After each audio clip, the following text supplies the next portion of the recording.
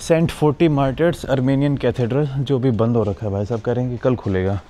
तो अब आप सोच रहे होंगे कि यार यहाँ पे अर्मेनियंस का इन्फ्लुएंस कैसे रहा। पहले तो सोवियत यूनियन का पार्ट थी, सोवियत यूनियन से पहले ये पार्ट थी ओटोमन एम्पायर के अंडर, और ओटोमन एम्पायर कंट्रोल होता था अर्मेनिया से लेके ये एरिया तक, पूरे ओटोमन्स के अंडर आता था। और एक टाइम में तो मक्का मदीना भी ओटोमन्स के अंडर थे, ओस्मान के अंडर। तो उस टाइम पर जो अर्मेनियन बंदे थे वो अलग अलग ओटोमन एम्पायर के एरियाज़ में डिस्ट्रीब्यूट हो गए थे। तो इस तरीके से सीरिया के अंदर एंड लेबनान के अंदर अर्मेनियंस का इन्फ्लुएंस आपको देखने को मिलेगा। आपको याद होगा जब मैं बेरूत में घूम रहा था तो वहाँ पे पूरा एक नेबरहुड था जहाँ पर आपको सिर्फ और सिर्फ अर्मेनियंस मिलेंगे, because of the Ottoman Empire, जो तुर्क लोगों की टर्किश एम्पायर बोल सकते हैं आप उसको।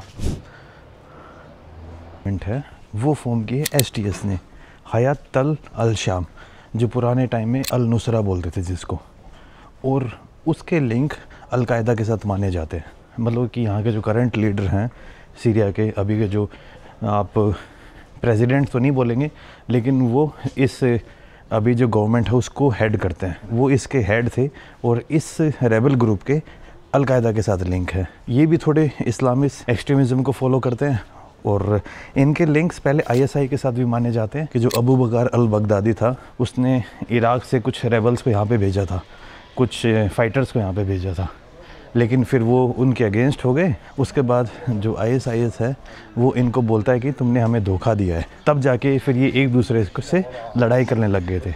वरना अगर आप आइडियोलॉजी की बात करोगे तो इनके अंदर उतना डिफरेंस नहीं था। और इसीलिए कई लोग हैं ना अभी पैरानॉइड हैं, क्योंकि एक टाइम में एलेपो के अंदर जो चर्चेज़ थे, जो ये चर्च गिरे हुए हैं, इनमें बड़ा हाथ रेबल्स का भी माना जाता है, क्योंकि रेबल्स भी चाहते थे यहाँ पे जो माइनॉरिटीज़ हैं उनको ख़त्म टाइम में कर दिया जाए। असद गवर्नमेंट की मैं चाहे कितनी बुराई करूँ, लेकिन जो असद था ना, बसर अल असद, वो एक्सट्रीमिस्ट नहीं था, वो अरब नेशनलिस्ट था। उसने सिर्फ अपनी पावर बचाने के लिए सीरिया के अंदर ये सब कांड किए, लेकिन उसने किसी भी माइनॉरिटी के ऊपर ऐसे अत्याचार नहीं किए, क्योंकि बसर अल असद खुद एक माइनॉरिटी से बिलोंग करता था, अल हवाइट। तो सिचुएशन है ना सीरिया के अंदर बहुत कॉम्प्लेक्स है, और इसीलिए अभी जो कुछ वेस्टर्न पावर हैं थोड़ा डर रहे हैं रिकॉग्नाइज़ करने में, क्या रिकॉग्नाइज़ करें या ना करें, क्योंकि एक टाइम में जो ये रेबल्स हैं ये थोड़े एक्सट्रीमिस्ट तो थे ही, तो उनको ये डर लग रहा है कि यार अगर हमने इनको एक बार रिकॉग्नाइज़ कर दिया तो ये वापस से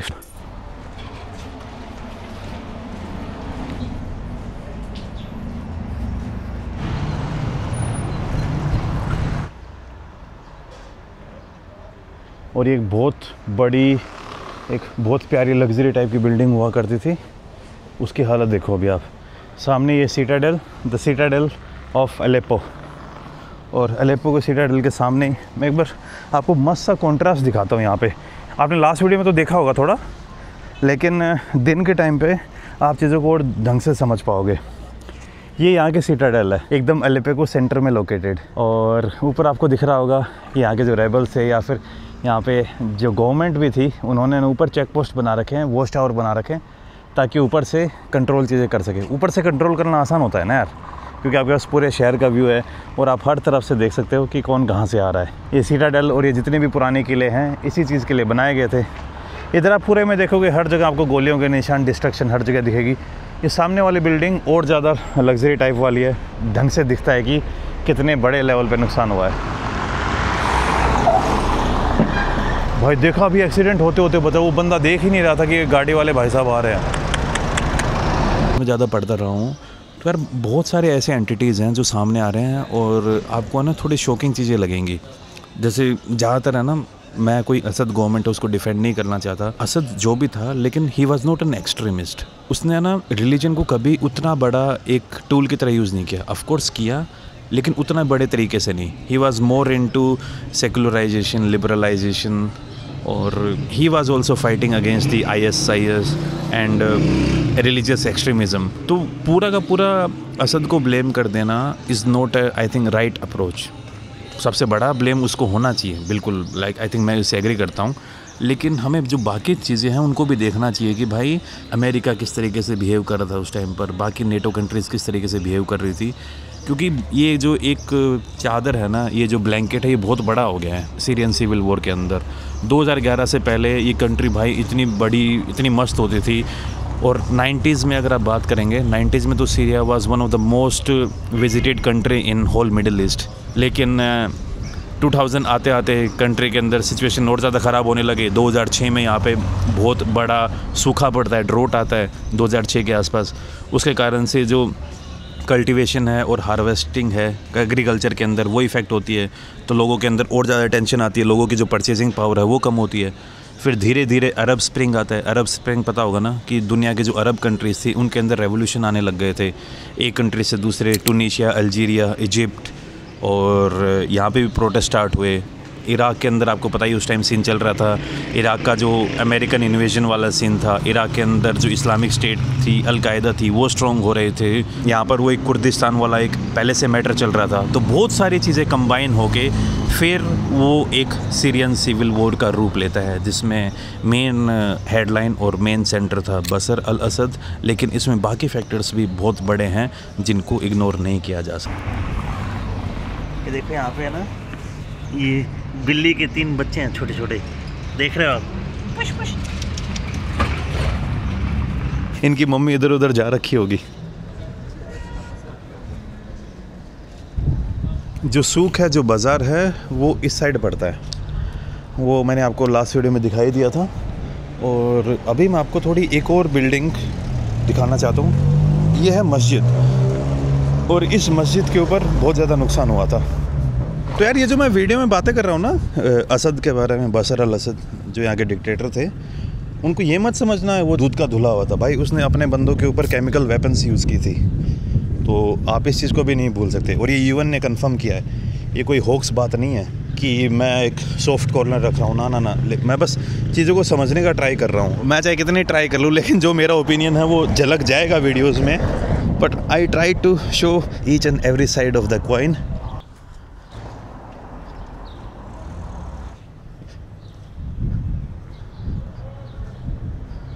यहाँ पे कैफ़े बना हुआ है और बीच में गुंबद, पता नहीं ये क्या सिग्निफाई कर रहा है। नीचे बैठने की जगह है। ऊपर वाली बिल्डिंग, इसकी जो ऊपर फर्स्ट फ्लोर है वो लग रहा है एकदम कम्प्लीटली टूटा ही हुआ है। इधर भी ऊपर जाने की आई थिंक जगह होगी। डिस्ट्रक्शन ठीक ठाक दिख रहा है। आई थिंक जा सकते हैं यहाँ से ऊपर।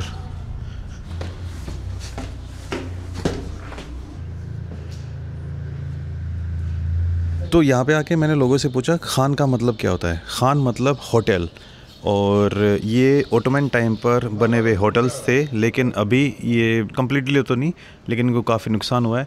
आई थिंक रिस्टोरेशन का काम चल रहा है। जैसे ये वाला पार्ट था, ये टूटा हुआ था, लेकिन इसके ऊपर पत्थर लगा के इसको रिस्टोर किया गया है। नीचे अगर आप देखोगे तो यहाँ पे गोलियों के निशान आपको दिखेंगे। उस्मान खान बिन उस्मानी